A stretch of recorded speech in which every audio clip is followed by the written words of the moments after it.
This is not just another Monday. It is a summons. It is a line in the sand drawn by the hand of God Himself. You didn't stumble onto this message. You were brought here, pulled by a whisper only your spirit could hear. Because something sacred is unfolding, and your name is written in the margins. Before the noise of the week begins, before the world pulls you into its rhythm, heaven is trying to reach you first, not with chaos, but with clarity. The alarm that's been going off in your soul was never anxiety. It was prophecy. You were not abandoned. You were hidden, not buried, but planted. And now the soil is shaking. Before I formed you in the womb, I knew you. Before you were born, I set you apart. Jeremiah 1:5. That verse wasn't just written, it was assigned to you. You've always felt the tension, haven't you? Too deep for the surface, too awake for the slumber around you. That wasn't pride. That was divine memory trying to wake you up. And now, the scroll is opening, and what's been dormant is about to be revealed. Welcome to Echoes of the Chosen. Not just a channel, a threshold, where hidden warriors hear their call, where the forgotten ones find their reason, where the remnant remembers. Stay with me until the end, because what's being unsealed in this message may explain why your entire life has felt like preparation for something no one else could see. Something arrives this Monday, and heaven is asking, will you be ready? The mark you didn't know. You carried, you weren't overlooked. You were identified. While others ran ahead, heaven circled your name in ink that cannot fade. Before the world had a chance to name you, God had already marked you, and that mark didn't come with applause. It came with resistance. The warfare began not because you were weak, but because you were chosen. That rejection wasn't personal, it was prophetic. The patterns of being misunderstood, left out, or strangely envied without reason, those were not misfortunes, they were confirmations. Joseph wore a coat his brothers couldn't stand. David was anointed while still smelling like sheep. Esther was crowned in silence before the threat ever appeared. The same is true for you. You carry something that cannot be taught, only revealed. And that's why your presence disrupts rooms you don't even speak in. The enemy didn't attack your popularity. He attacked your identity, because he saw what you still doubted. You weren't delayed. You were disguised. And now, the disguise is unraveling. The oil is surfacing. And those who once overlooked you will witness what God always knew. There is no going back to normal when heaven has called you extraordinary. A question now lingers in the spirit. If you've been marked, what are you marked for? When heaven went silent.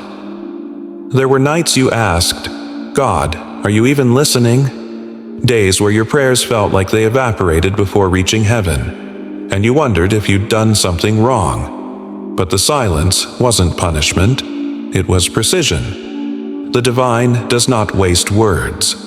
When God goes silent, it's because the next thing He speaks will shift everything. You weren't abandoned. You were watched, intimately, closely, quietly. Jesus Himself endured 30 years of obscurity for 3 years of ministry. Moses lived hidden on the backside of the desert for 4 decades. David returned to the field after being anointed king. The silence wasn't absence. It was divine surveillance. He was testing the integrity of your weight, not your performance, your posture. God trusted you with obscurity because He plans to trust you with revelation. And in the silence, your hearing sharpened.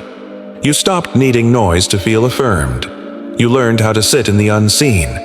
That was not a loss, it was a lesson. Every tear you cried alone was recorded. Every day you woke up and kept walking without applause. Heaven saw it all. Nothing is hidden from the one who hid you. And now the silence is breaking, not with thunder, but with scrolls.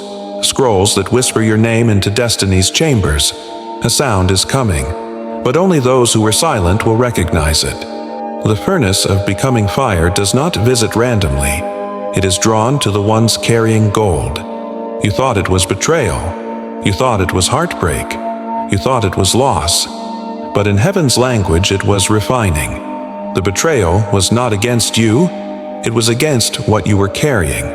Job lost everything, not because he failed, but because God trusted him with a storm. Elijah ran to the cave after fire fell from heaven, because even prophets get tired. But the cave is not the end. It's the place before the comeback. God didn't allow the fire to destroy you. He allowed it to expose the impurities hiding beneath the surface of your call. The furnace didn't burn you. It branded you. You have scars that now serve as seals. You carry grief that taught you how to groan with creation. You walk slower, speak less, and discern more. Not because you're timid, but because fire rewrote your rhythm. You're not the same person who entered the flames. And that's the point. God doesn't rescue the old version of you.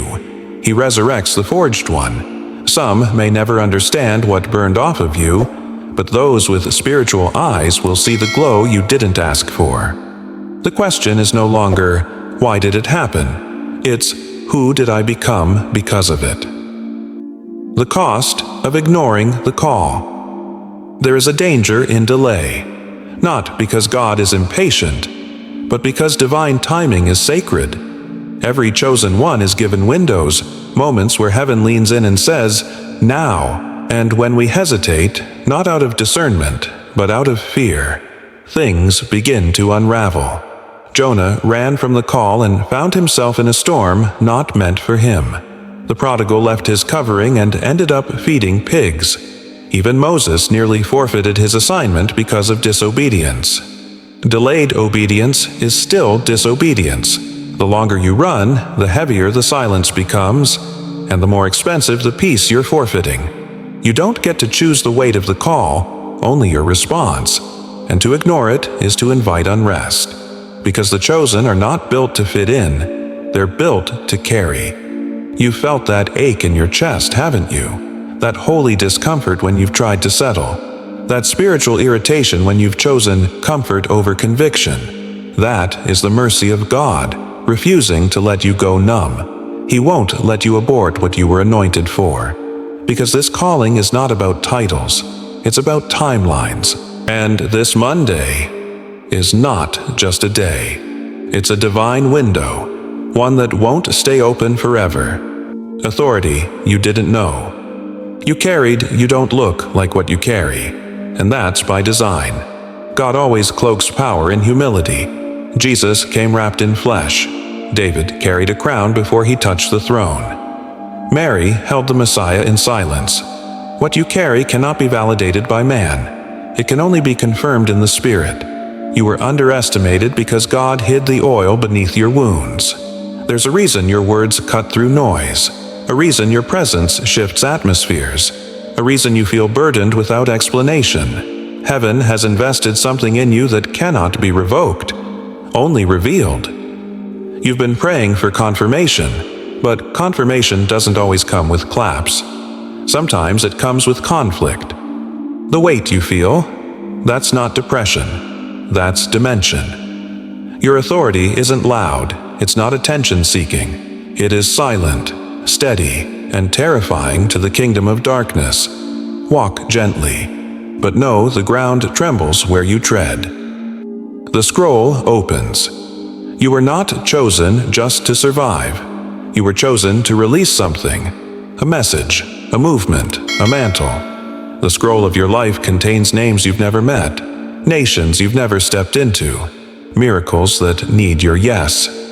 Esther was positioned in a palace for one moment, one risk that shifted a bloodline. You are being positioned now, not to decorate a platform, but to deliver a decree. The scroll of your assignment is no longer sealed. It is time-sensitive. Heaven has released the instruction. What you do with it determines legacy. You are not just gifted. You are sent. But heaven will not force obedience. It invites it. The mantle is hovering. Will you wear it? The gathering storm and the rising remnant. You felt alone for too long. But isolation was never the final word. It was the preparation for recognition. Not by man, but by your tribe. There is a remnant rising. They don't speak the language of the world. They speak in fire, in oil, in obedience. They carry scars that match yours, wounds with the same pattern, eyes that carry the same weight. You are not the only one. The echo in your spirit is their voice calling you home. Joel 2 speaks of a people who move in unity, not breaking ranks, not seeking fame, but unleashing divine justice. You were never meant to run alone. This remnant is not a crowd, it is a family forged in fire. And this Monday, the trumpet sounds again, echoes through eternity.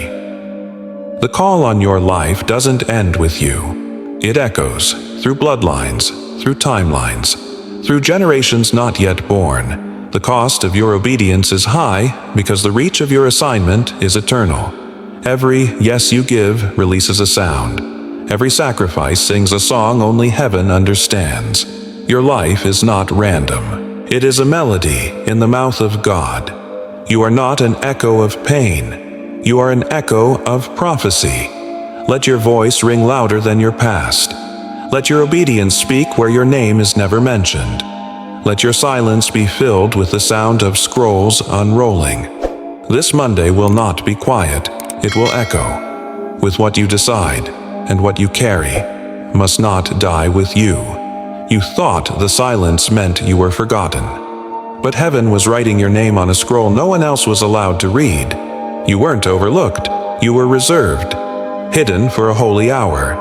And now, the hour has come. This Monday isn't marked by man. It's carved into the timelines of heaven. What seemed like a delay was a divine countdown. And every trial you've endured was a trumpet preparing your arrival. You are not who you used to be. You are not waiting to be chosen. You were chosen. You've passed through fire. You've survived silence. You've outlived the lie that said you were unworthy. And now, the scroll is open. Not just to show you who you are, but to release what you carry. You have been marked. You have been forged. And now, you are being sent. This isn't just a message. It is a confirmation. A divine echo of what your spirit already knew. So if something stirred in you, if this word unlocked a piece of your soul that had gone silent, comment 7 even as your sacred signal. Let the heavens see your agreement. Let the remnant hear your voice. Share what pierced you. Speak what resonated. This is not just a viewing. It's a prophetic response. Subscribe to Echoes of the Chosen to stay connected with your global family. The remnant is rising. The scrolls are opening, and heaven is still speaking. You are not alone. You are the next echo.